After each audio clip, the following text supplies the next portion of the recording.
Eloka liboso bien-aimé, ayebisaka commandant na ye, mission accomplie. Alléluia.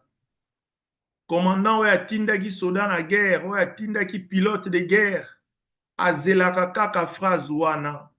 Azelaka phrase ya mission accomplie. Ba explication après. Bien-aimé dans le Seigneur, Nzambe na biso aleki ba commandant ya ba armée. Nzambe na biso aleki ba chef d'état-major. Alors Nzambe azozela yo bien-aimé. Na mukolo yo kokutana na ye, akoyebisa yo, akotuna yo, boni esika okendaki, yo koyebisa ye nkolo mission accomplie. Alléluia, alléluia, alléluia. Bien-aimé, tokoyebisa Nzambe na biso mission accomplie. Le Seigneur nous a dit, allez, faites de toutes les nations, les disciples, les baptisant au nom du Père, du Fils et du Saint-Esprit. Bien-aimé, na ebite yo soko zelaka nini? Yo zelaka bapeso ordre de mission nini? Nzambe ayebisa biso na Matthieu, alobi, allez, faites de toutes les nations les disciples, les baptisant au nom du Père, du Fils et du Saint-Esprit. Alléluia. Bien-aimé, nde mission tozosala yango wana, liloba oyo bapesaki biso, bampaka bapesa biso liloba, bakenda, biso pe komi tour na biso topanza liloba, bajene oyo bakotikala, batikala pe kopanza lisusu, tikino Yesu akoya, bien-aimé, tikino Yesu akoya. C'est pourquoi, bien-aimé, je m'acquitte de ces nobles devoirs que de faire ma part, de propager la parole de Dieu, afin que le peuple de Dieu soit sauvé. Alors, bien-aimé, thème nabiso ya munene, grand thème nabiso ezali, les combats de ta destinée. Destinée na yo, bien-aimé, ezali projet oyo nzamba sala po na yo. Destinée na yo ezali dessin en nzambe po na yo. Destinée na yo ezali, bien-aimé, likambo oyo nzambe atinda yo osala. C'est ça ta destinée. Alors, bien-aimé, tu dois accomplir cela. Il faut osala ngo. Soki basaba tinda yo, okoma mokonzi, il faut okoma mokonzi. So nzamba bongisa obala, il faut bala. Soki nzamba bongisa obota, il faut bota. Soki nzamba bongisa ozala PDG o engagé batu, il faut koma PDG o engagé batu, bien-aimé. Parce que nzamba bongisa mokili ne malam, mais Satan ande ya robebisa. Bible lobi na Jean chapitre 10 verset 10. Le voleur ne vient que pour voler, tuer et détruire. Mais moi, je suis venu afin que les brebis aient la vie et qu'elle ait en abondance. Alléluia. Bien-aimé, Yesu apesa yo bomoy. Yesu apesa yo bomoy. Bien-aimé, bomoy yango ezala yako fuluka. Voilà, bien-aimé, les bien fondés, il y a thème nabiso ya munene, les combats de ta destinée. Nous allons partir avec ces thèmes jusqu'à ce que le Seigneur nous dise d'arrêter. Il y a beaucoup de sujets que nous allons aborder là-dedans parce que ce n'est pas normal, bananzambe banyokwamaka. Ce n'est pas normal, bananzambe balelaka. Ce n'est pas normal, bananzambe bazangaka. Mais soki tozongi na Biblia, Biblia elobi ete mon peuple périt faute de connaissance. Voilà pourquoi nous venons apporter la connaissance pour que nous puissions entrer dans notre destinée et pour que nous ne puissions pas périr, pour que nous ne puissions pas souffrir, pour que nous ne puissions pas, bien-aimés, murmurer ici sur la terre. Gloire à Jésus. Sous-thème nabiso bien-aimé, oyo tobandaki lobi ezali bongo, les succès attirent l'amitié et la jalousie. Le succès attire l'amitié et la jalousie. Awa ozo bondela, awa ozo bunda, awa ozo kwesa ba Goliath na yo, yebaka ke bien-aimé, Nzamba azopesa yo succès. Nzamba azopesa yo ba réussite. Succès one kosala ke ozwa biloko oyo ozwa te. Succès one kosala ke obala libala oyo ekangamaki. Succès one esala ke obota mwana oyo alaka Nzamba alaka yo. Succès one kosala ke ba porte à bénédiction mingi efungwama. Mais tangu ba porte à bénédiction ezofungwama, bien-aimé yeba ke batu bakokoma kosepela na yo. Batu bakokoma kolinga yo, batu bakokoma kokumisa yo, me na ngambo mosusu bakoyina yo. Na ngambo mosusu bakoyina yo, bien-aimé, bakoyino ndenge nini nakomi boye, ndenge nini Nzamba azopambola ye, ndenge nini nakomi kosomba somba, ndenge nini akomi kotonga-tonga, ndenge nini akomi kofuluka boye, ndenge nini akomi koteka-teka, ndenge nini. Voilà, l'ennemi va envoyer ses agents, l'ennemi va envoyer ses démons, ses sorciers, l'ennemi va envoyer les gens qui viendront, bien aimés, vous nuire. Alors soyez conscients de ça. Bien aimé dans le Seigneur, Nzamba salama kamuna endengwana. Kotuna ngate pona nini. Nzamba salama kamune bongo. Koso batiki yo kaka obonga. Soko batiki yo kaka na ba succès, ba jaloux bazala te. Okotika no kosambela. Soki bazo salelo likunya te, okotika no kosambela. Yangona bien aimé, Nzamba bongisa makambu bongo. Azo pambola yo, me munguna pa zo kelo likunya. Munguna zo ya pe kobongisa ba projet ya mabe contre yo et kosala ke yo olukaka kaka Nzambe. Nzambe azaka na posa to lukaka ye bien aimé. C'est pourquoi Dieu a permis à ce que Satan pe ayaka toujours kotungisa biso. C'est comme ça que les choses sont. Alors bien aimé, sous thème na biso, les succès attirent l'amitié et la jalousie. Bien aimé, na oyebisa yo eloko moko. Na lingala balobaka esengo ebotaka mawa. Je répète, na lingala balobaka esengo ebotaka mawa. Bien aimé, il faut faire attention tant okomi na succès. Salaka attention tant okomi ko réussir. Salaka attention tant makambo komo tambola. Salaka attention. Parce que na ngonga wana Satan a telemaka pa azo frapper. Bandeko oyo bayebi football, ndenge football babetaka bale, bien aimé bokozala d'accord avec ngai. Soki ozotala match, pays na yo ezobeta na pays mususu. Pays na yo ezobeta na pays mususu, okomona match ezobeta ma match eza makasi. Na ngonga moko komona pays oyo ozokumisa, équipe oyo ozokumisa echebi. Bosepeli wo biekoti bobimi libanda bozobeta ba porte ndundu biekoti. Bien aimé, tango bosisi kosepela bozonga kaka boye. Équipe wana pechi. Mama nangai. Équipe wana pechi. Pona nini ezalaka bongo? Esengo ebotaka mawa. Bino tango bozo sepela wana biekoti. Ba joueur na bino bakomi distrait. Équipe wana pe kozwa bale beti mati kuna omona ka bango pe bachi. Bien aimé, cette réalité là est vraie aussi dans le monde spirituel. Nazo yebisa yo bien aimé, ce que le Saint-Esprit me dit, c'est ce que moi je dis. Ba exhortation na ngai na préparango littéralement te. Je n'écris pas des phrases. J'ai seulement les passages bibliques. Je fais confiance au Saint-Esprit qui met la parole à ma bouche et je pars. Je suis en train de parler de la part de Dieu. Bien-aimé, yom tozo longa ba bitumba. Yom tozo longa ba Goliath. Yom tonzamba komi kotombola. Keba bien-aimé nga na yaka kukebisa. Prophète Musala na yaka pe kokebisa. Bien-aimé, keba esengo ebotaka nini mawa. Yom toza na programme à mariage. Zala toujours ekenge, zala toujours na prière puissante, bien-aimé. Tozo mona bandeko mususu mona mukola libala akufi. Pona nini distraction. 1 Pierre chapitre 5 verset 8. C'est un verset que j'évoquerai toujours. La Bible dit ne soyez pas distraits, veillez car votre adversaire le diable rôde autour de vous comme un lion, rugissant, cherchant qui il dévorera. Ne soyez pas distraits. Bien-aimé, yo motozu fiancé, cause à la distraité. Yo motoza na programme à libala, cause à la distraité. Yo motouti kobota, cause à la distraité. Yo motozu musala, cause à la distraité. Continuez ma bonne délit. Yo mutunzamba sali grâce aux yeux visa, cause à la distraité. Bien-aimé, zale kenge. Jésus-Christ lui-même a dit, bien-aimé, dans sa parole.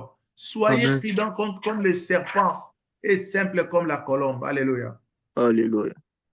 Jésus lui-même a dit, soyez prudents comme les serpents et simples comme la colombe. Bien-aimé, bah, image wana mibale est important. Et ça très importante, bien-aimé. Yesu alobi bozala ekenge neti nyoka. Si Jésus lui-même a donné l'image du serpent, le serpent qui est aussi l'image du diable, mais Yesu a eu exemple wana, alobi bozalaka ekenge lokola nyoka. Bien-aimé dans le Seigneur, yom toye barate, nyoka zalaka soko zo tambola, sozo tambola na zamba, ozo tambola na zamba, ndenge ka yoz manimakolo no ndenge ozo nyataka malembe otambola wana, yazo yoka ngone lokola kake. Nyoka yoka ngo lokola kake. Yozo tambola malembe. Mais nyoka zo yoka ngo ezolela pa mbu. Parce que aza nyama ya ekenge.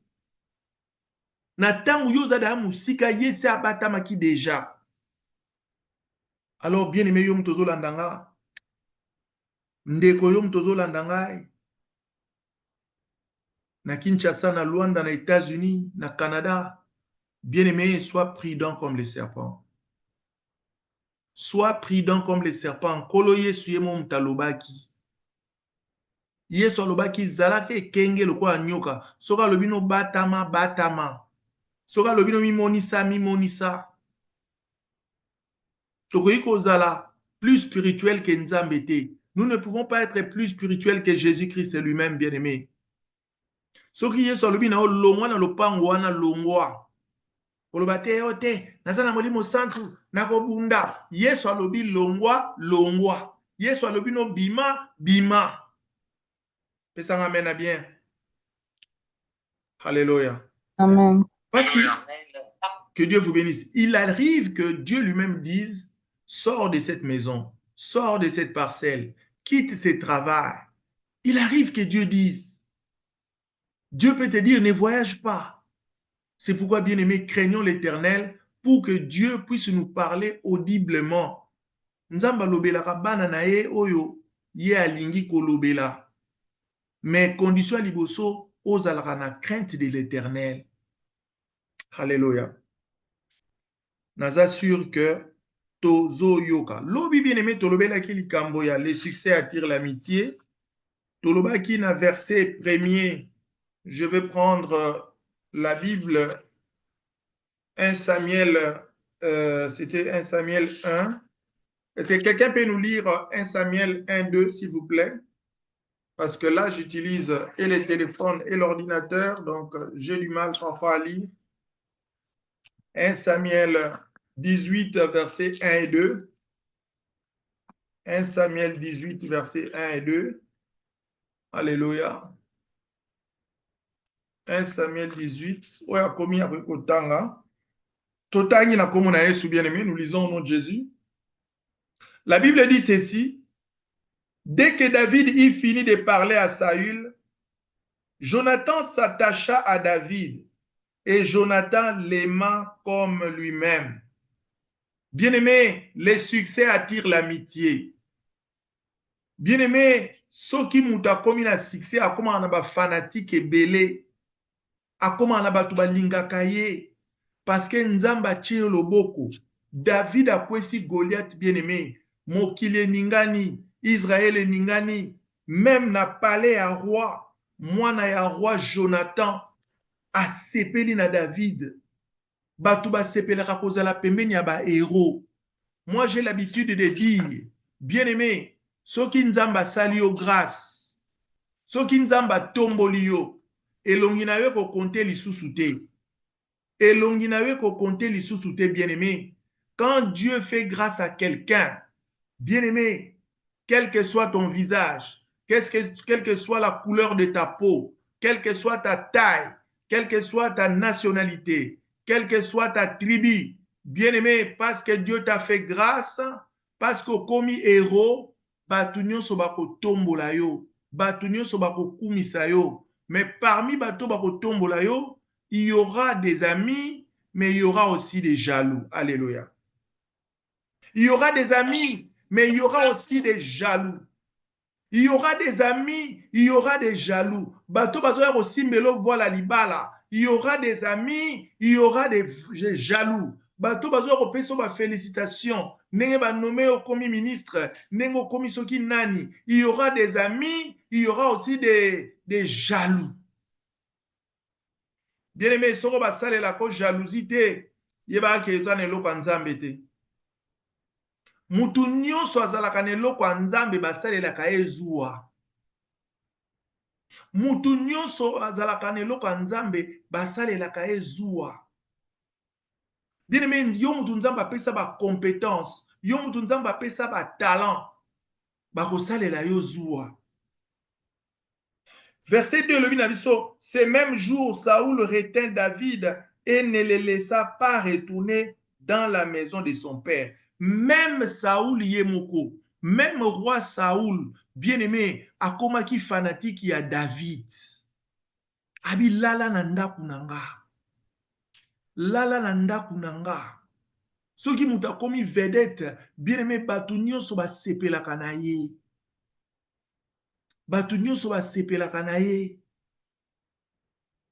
Je me rappelle une fois, j'ai joué au théâtre.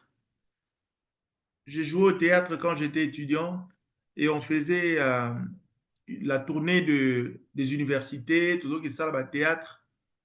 Alors, une fois que je jouais dans ISP Gombe, tu jouais, tu sais qui s'y bat, tu sais qui s'y bat. Après, dans un théâtre, tu sais qui s'y bien aimé théâtre ici. Tala batu ne bazo ya koyamba biso, bazo kabela biso, bazo pesa biso ba mbote pona ndenge ba monaki to jouaki. Bien aimé batu ba sepelaka na ba vedette, batu ba sepelaka na ba star. Mutu nyonso alinga kangiso selfie, mutu nyonso alinga kanga photo na yo, atikala na mwa souvenir. C'était le cas pour David. Bien aimé yo pe mutu to uti koleka na yo 40 jours de prière. Nzamba si atomboli yo loba amen bien. Atana no moni ko tombo wa mangote. Ngana zolo ba ke nzambe si atomboli yo. Nzamba atomboli yo bien aimé. Ngana zo mona ndenge nzamba atomboli yo. Alors bien aimé, et quoi attirer ba amitié, mais quoi attirer pe ba jaloux. Et quoi attirer ba amitié, quoi attirer ba jaloux. Yango monaka ba tout ça bazo tambola mibale. Bino nyonso boza na même requête, bino nyonso bozo luka libala, mais tango bozo tambola bozo tambola, mususu komona nzamba pamboli azui fiancé mutaliboso.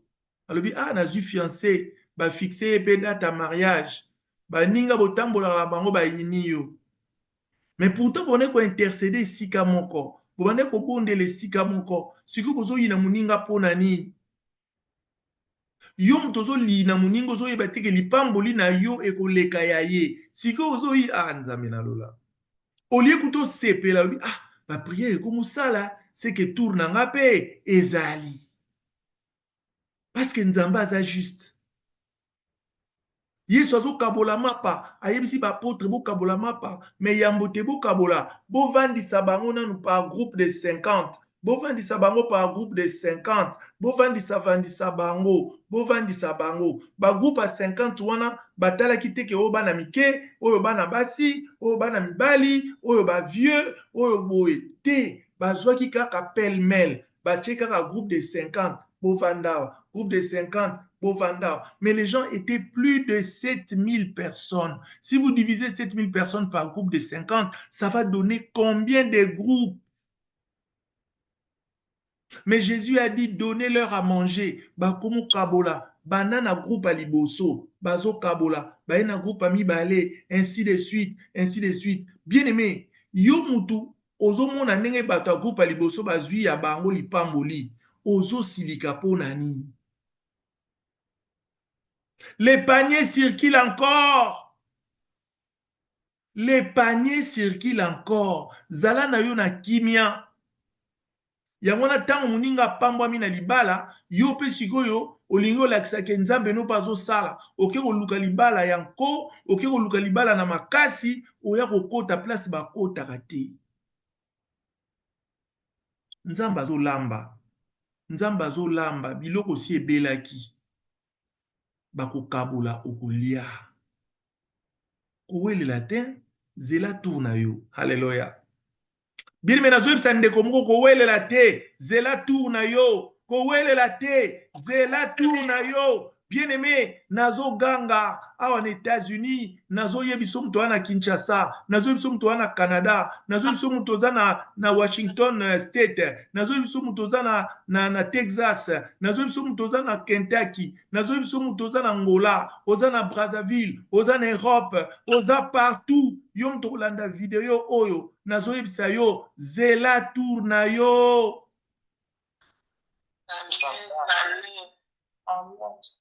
Na koganga ndenge nini na kopasuka na mungongo, na kosakola ndenge nini nga David, na kosakola ndenge nini, na te ya bino ndenge nini, kowela na yo te. Nana yebisaki yo ki libala il faut lataka ba mini jupe po ozwa libala. Nana yebisaki yo ki il faut lataka ba kilote. Nana yebisaki yo bwaka ba mini jupe wana, bwaka ba kilote wana, ngaso nazoloba molimo nde elobaka. Bien aimé, kaka na maputa no wana, kaka na ba jupe no milai wana, okozwa libala ya bien. Okozwa libala ya bien. Okozwa libala bien makasi. Nzamba kotombolo kitoko makasi. Nzamba ko restaurer libala na yo bien. Nzamba ko restaurer famille na yo bien. Nzamba ko bongola motema na yo, motema mobali na yo. Mobali na kokoma mosala ya Nzambe. Bien maintenant bisa mutu moko azali awa. Mobali na kokoma mosala ya Nzambe au nom de Jésus.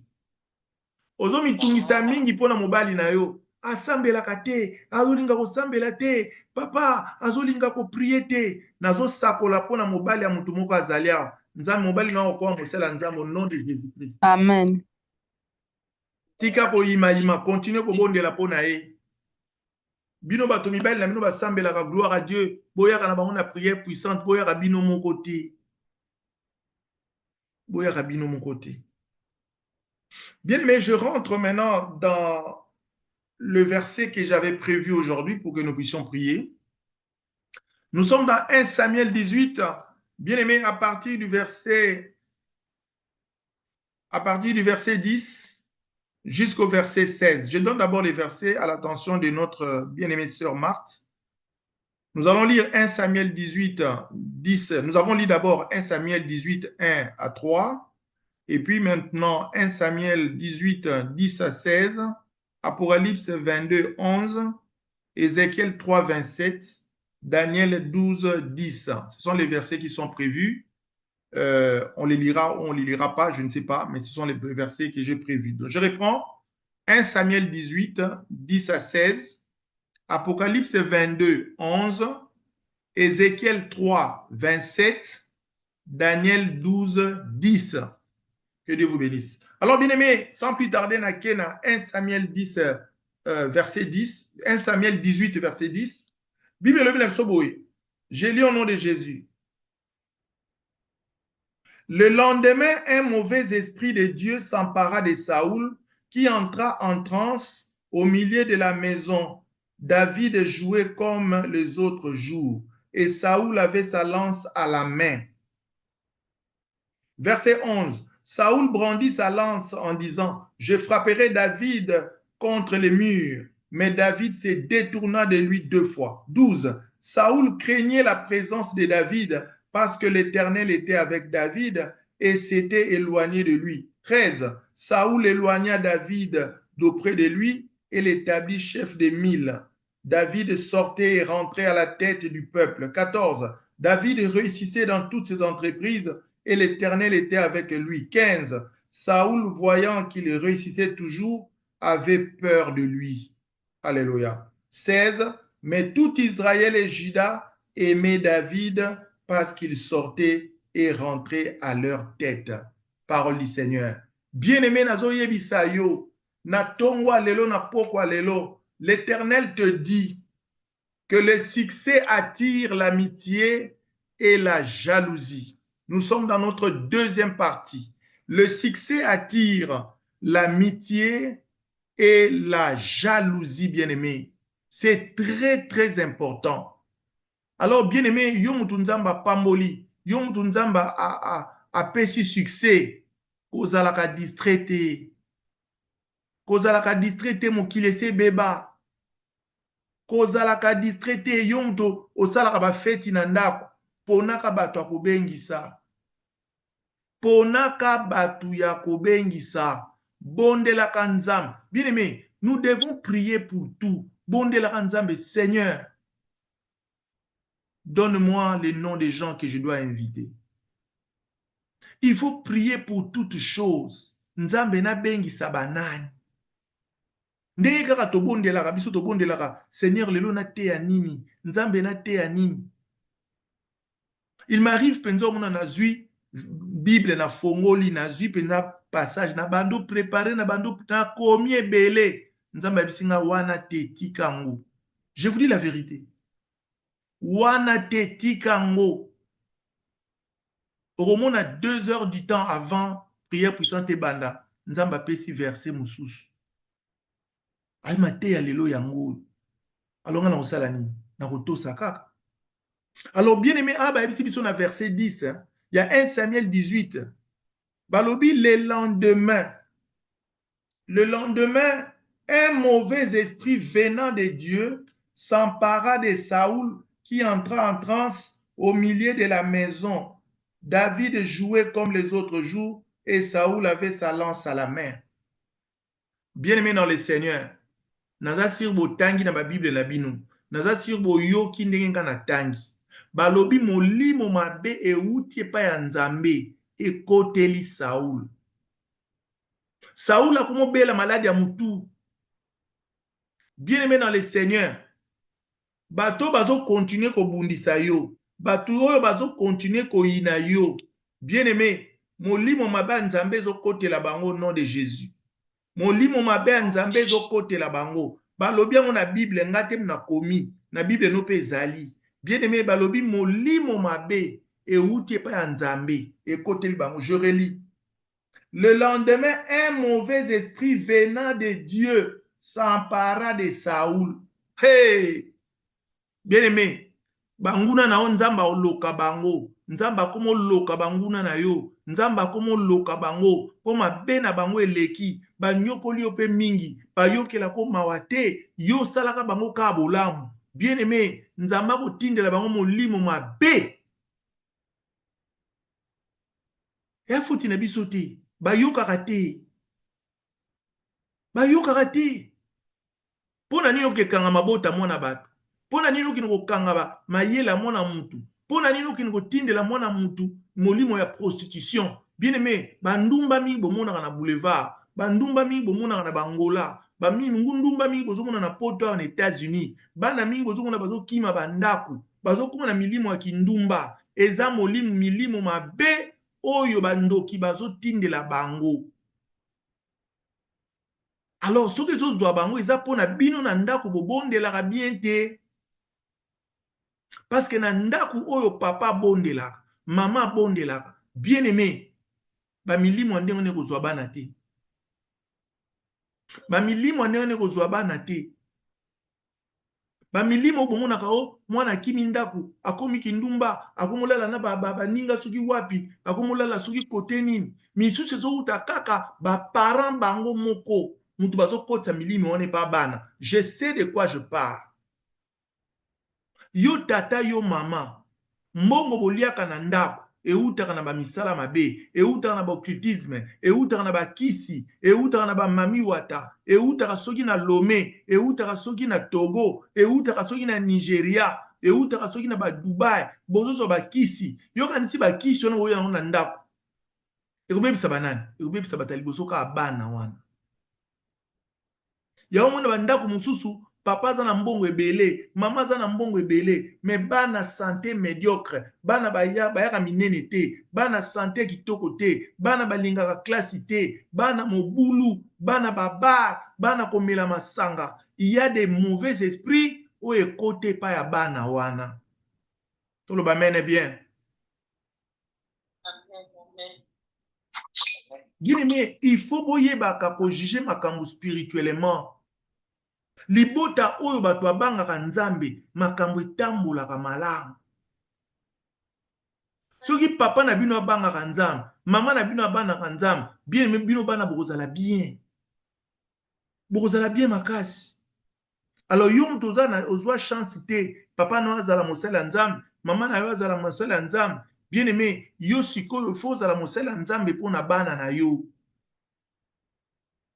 Quand toi tu pries, quand toi maman tu pries, quand toi papa tu pries, bana no bakokoma intouchable au nom puissant de Jésus-Christ. Nani akosimba bango? Nani akosimba bango?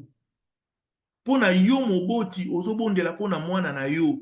Yo tata mama boza na même esprit, boza na Saint-Esprit, bozobondela.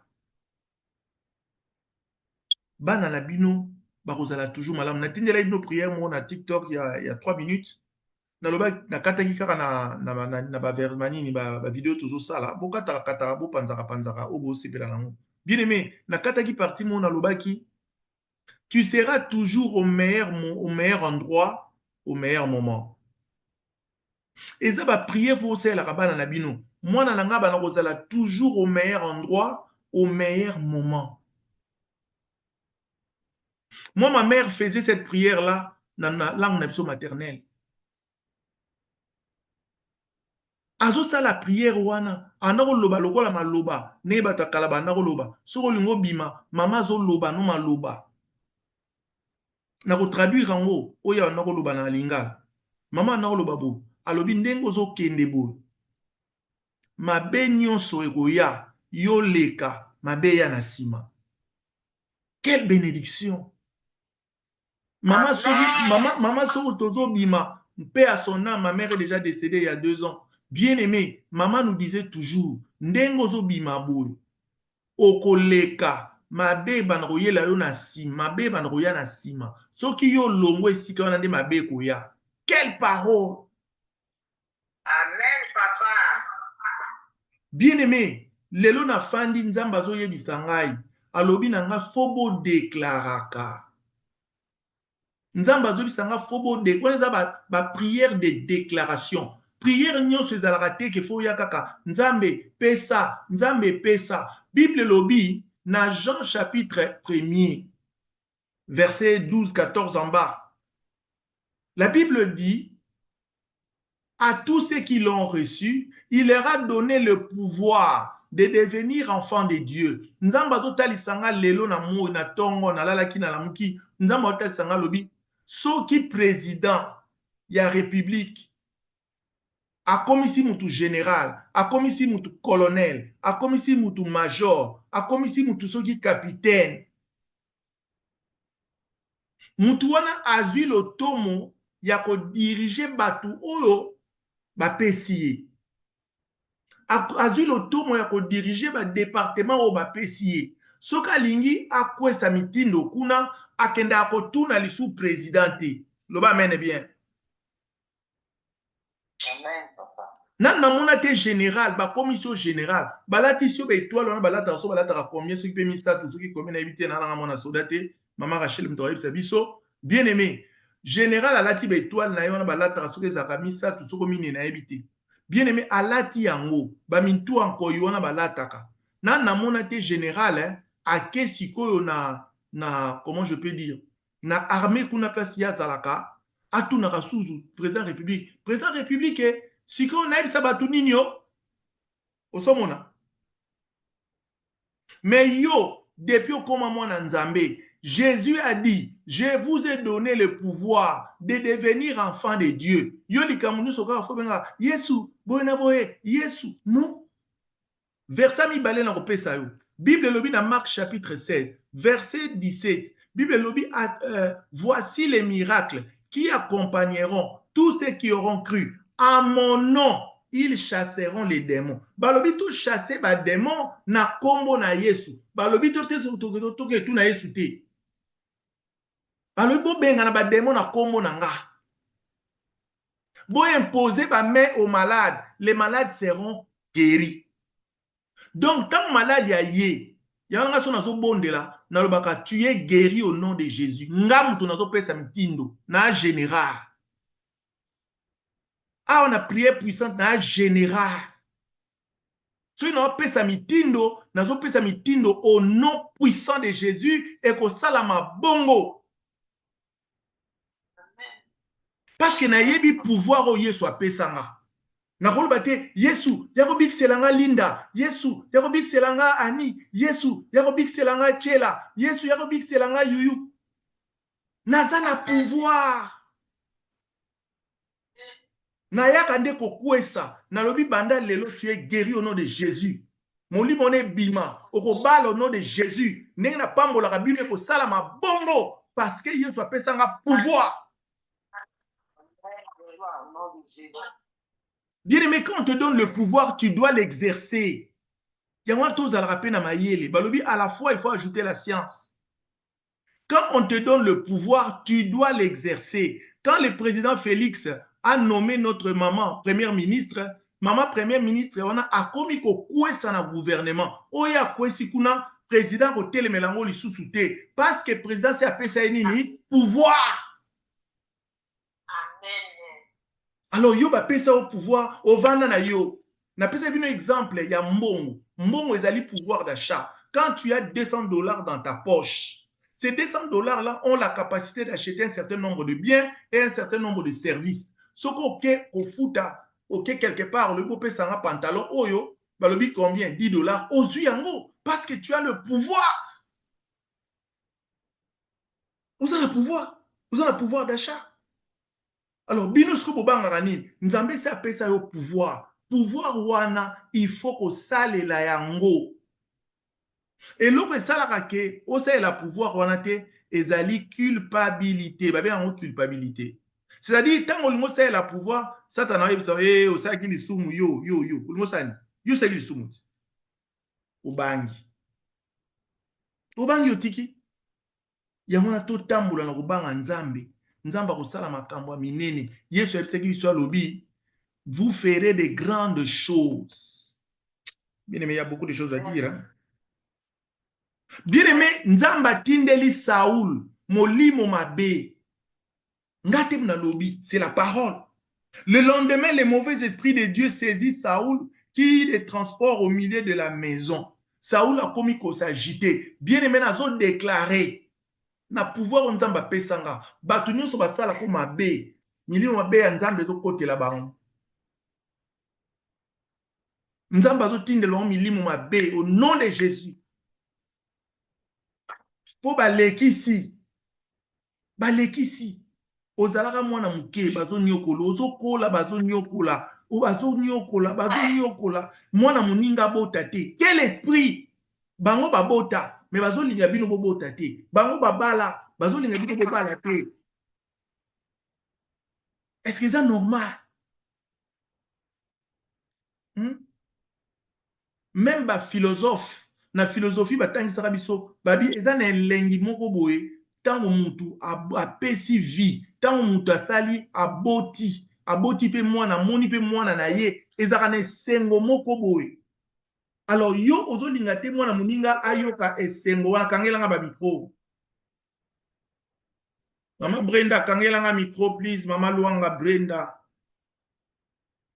Thank you. Tant molimo ekiti boye bokanga ba micro. Alors bien aimé, bato basalaka baninga mabe baza tellement mabe nayebi te. Donc mutu so balobi aza ndoki aza moninga na yo te. Nalobi te kosala mabe, mais nazolakisa so kaka spirituellement un sorcier n'est pas ton ami. Soki nzamba alakisi yo place mabe no eutaka, soki nzamba alakisi yo place pasi no eutaka, koyina te, loba amen bien. Nzambe asala bino grâce. Même si Dieu te montre moto asala ko mabe, koyina ete yo saleka malamu. Alléluia. Parce que toi tu as l'esprit de Jésus. Tu as l'esprit de Jésus. Yesu asala mabe te. Yesu ayebaki ke Judas koteka ye, aotaleka abo. Azotika ye pe a contrané ba mbongo. Mais Jésus savait. yango moni tellement yo kozaka motema moko na ebite so ya ndenge nini nzambe alinga kotaliso te bato basalaka mabe alinga kotaliso te po oyina soki yo yini yo po okate ba bénédiction. Alléluia. Bien-aimé, verset 11 rapidement. Le verset 11 nous dit, c'est quel verset? Oui, 11. Verset 1 Samuel 18, 11. C'est tellement merveilleux ces textes, hein, bien-aimé. La Bible dit, Saoul brandit sa lance en disant, je frapperai David contre les murs. Mais David s'est détournant de lui 2 fois. Bien-aimé Bolandi. Mutu oyo alobaki akumisaki David. Mutu alobaki David lata bilamba na ngai obunda nango. Tangu David alongi, ye moko pa akumisi David, a invité David na palais. Mais tangu David akomi na ndaku, na palais, tellement ba fleurs zoya, tellement ba félicitations zoya, tellement ba congratulations zoya. Saoul a changé face. Saoul a changé face. Bien aimé, yango mona na misala, kaka chef na yo, ou bozalaka ne wana, akoma ko yina yo na mayele oyo zana ngo. Bakoma ko salelo ba réunion. Problème te basala na bango, mais molimo mabe ya Nzambe ekotela bango au nom de Jésus. Nzamba kotindela bango milimo mabe to komi na niveau wana. Bien aimé, Nzamba azotindela bango milimo mabe. Tolobi te biso, Nzambe. Molimo mabe ekotelaki Saoul, ce n'est pas David qui a demandé à Dieu apesa milimo mabe, mais Nzambe ye moko na souveraineté na ye azotindela bango milimo mabe. Tali biso te. Saoul bien aimé na verset 11. Avandi na likonga na ye azokalikile na motema achu bango David. David azoyeba te. Bible lobi ete David a échappé nango 2 fois. Bien aimé, mutabatami alekio na mayele. Mutabatami alekio na mayele. Bien aimé, mutu aza pembeni na yo azokanisa mabe po na yo. Mais problème te, yo zala na oka na obanga Nzambe. Mabe na yo ne kozwa yo te au nom puissant de Jésus-Christ. Tant que yo kobanga Nzambe, mabe wana bango bazo kanisa, ba plan na bango eko échouer au nom de Jésus. Bazo prépare, yo vandi ozolia, yo vandi ozosala, yo vandi kimi ozotala no télévision, bango bazo calculer yo mabe. Mutu tosali ndenge nini? Parce que bazo mona lobi no ndenge kozala. Bien aimé, nazo loba na mutu moko, lobi na yo eza glorieux. Avenir na yo eza glorieux. Nzamba zo tombola yo. Ba faire na yo ezo mata. Ba faire na yo ezo mata. Ba faire na yo ezo mata. Kombo na yo ezo tombwama. Ezo tombwama. Ezo tombwama. Au nom puissant de Jésus. Amen. Sinon à cette parole. Bien aimé, Eli abondelaki. Alobi mbule beta te. Alobaki na Nzambe te Nzambe. Kanga mbula te, alobaki mbula ebeta te, sinon à ma parole. Tu vas ressembler là. Amen. Tu vas ressembler là. Bien aimé, alobi okobala au nom de Jésus, sinon à ma parole. Okobota au nom de Jésus, sinon à cette parole. Tu iras de l'avant au nom de Jésus, sinon à cette parole. Yom toko taka prière puissante. Tongo tongo butu butu. Nzamba zo salelo bolamu ebele. Nzamba zo fongolelo ba porte ba bénédiction nyonso oyo yozo luka au nom de Jésus-Christ, sinon à ma parole. Bien-aimé bondela siko. Bondela na oyo nyonso yo yoki. Oyo nyonso yo yoki wana siko banda ko bondela. Bondela bien-aimé, succès na yo esilate. Succès na yo emata. Ebendela yo baninga malamu. Ebendela yo ba collaborateur a malamu. Ebendela yo ba travailleur a malamu. Ebendela yo bien-aimé, entourage a malamu. Bondela, bondela, bondela. Kokwesa succès na yo te. Kokwesa bendele na yo te. Au nom puissant de Jésus-Christ. Gloire na yo bien-aimé, ekweyate. Au nom puissant de Jésus. Alléluia. Ba oyo baza jaloux na yo, ba oyo baza ba jaloux na yo, je suis désolé pour eux. Mais ba rolongaka na bango te.